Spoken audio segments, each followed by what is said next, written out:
ಶಿಕ್ಷಣದ ವ್ಯವಸ್ಥೆಯ ಒಳಗೆ ನಾವು ಇದರ ಬಗ್ಗೆ ಬಹಳ ಗಂಭೀರವಾಗಿ ಯಾವತ್ತೂ ಯೋಚನೆ ಮಾಡಲ್ಲ. ನಮ್ಗೆ ಆ ಮಾಡುವ ತಾಳ್ಮೆಯೂ ಇಲ್ಲ, ನಮಗೆ ಬೇಕಾಗಿಯೂ ಇಲ್ಲ.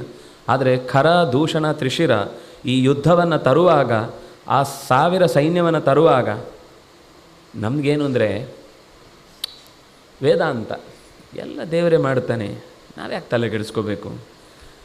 ಈ ವಿಷಯದಲ್ಲಿ ನಮಗೆ ಬೇಕಾದ ಕೆಲಸಕ್ಕಾಗುವಾಗ ನಾವು ದೇವ್ರ ಬಗ್ಗೆ ಯೋಚನೆ ಮಾಡಲ್ಲ.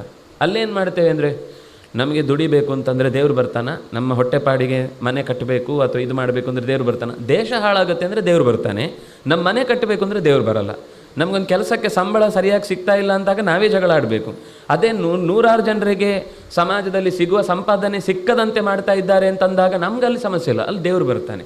ನಮಗೆ ಈ ಡ್ಯುಯಾಲಿಟಿ ಇದೆಯಲ್ವಾ, ಎಲ್ಲಿ ವೇದಾಂತ ಬೇಕು, ಎಲ್ಲಿ ಪ್ರಯತ್ನ ಬೇಕು, ಎಲ್ಲಿ ದೈವ ಬೇಕು, ಎಲ್ಲಿ ನಿಜವಾದ ಶಾಸ್ತ್ರದ ಎಚ್ಚರ ಬೇಕು, ಇದರ ಬಗ್ಗೆ ಸರಿಯಾದ ಅರಿವು ಇಲ್ಲದೇ ಇರುವುದರಿಂದ ಮತ್ತೇನು ಅಂದರೆ ಹೇಟ್ ಸ್ಪೀಚ್ಗಳು ಬರಬಾರ್ದು. ಎಲ್ಲೂ ಕೂಡ ನಾವು ಯಾರನ್ನು ದ್ವೇಷಿಸಬಾರ್ದು, ತುಂಬ ಒಳ್ಳೆಯ ವಿಷಯ ಅದು. ಆದರೆ ಇತಿಹಾಸವನ್ನೇ ತಿಳ್ಕೊಳ್ಳಬಾರ್ದು ಅನ್ನೋದು ಮೂರ್ಖತನ.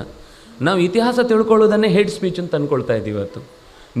ಯಾರಿಗೇ ಆದರೂ ನಮ್ಮ ಹಿಂದಿನ ಇತಿಹಾಸ ಚೆನ್ನಾಗಿ ನೀವು ಇಲ್ಲೇ ನೋಡಿ, ರಾಮನಿಗೆ ಪ್ರತಿಯೊಂದು ವಿಷಯದಲ್ಲೂ ವಿಶ್ವಾಮಿತ್ರರು ಹಿಂದಿನ ಎಲ್ಲ ಇತಿಹಾಸವನ್ನು ಹೇಳ್ತಾ ಬಂದರು.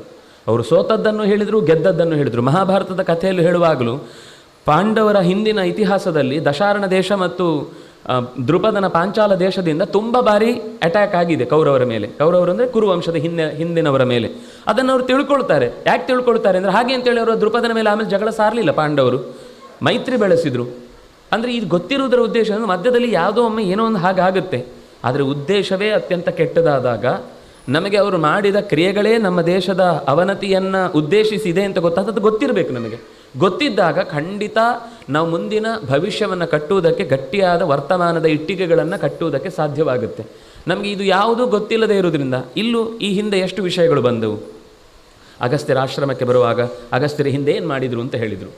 ಅದೇ ಜನಸ್ಥಾನಕ್ಕೆ ಬಂದಾಗ ಅಲ್ಲಿ ಏನಾಗಿತ್ತು ಅನ್ನೋ ಮಾತು ಬಂತು. ಚಿತ್ರಕೂಟಕ್ಕೆ ಬಂದಾಗ ಹಿಂದದು ಏನಾಗಿತ್ತು ಅನ್ನೋ ಮಾತು ಬಂತು. ಹೀಗೆ ಯಾವುದೇ ಪ್ರದೇಶಕ್ಕೆ ಹೋದಾಗಲೂ ಈ ಹಿಂದಿನ ಘಟನೆ ಏನು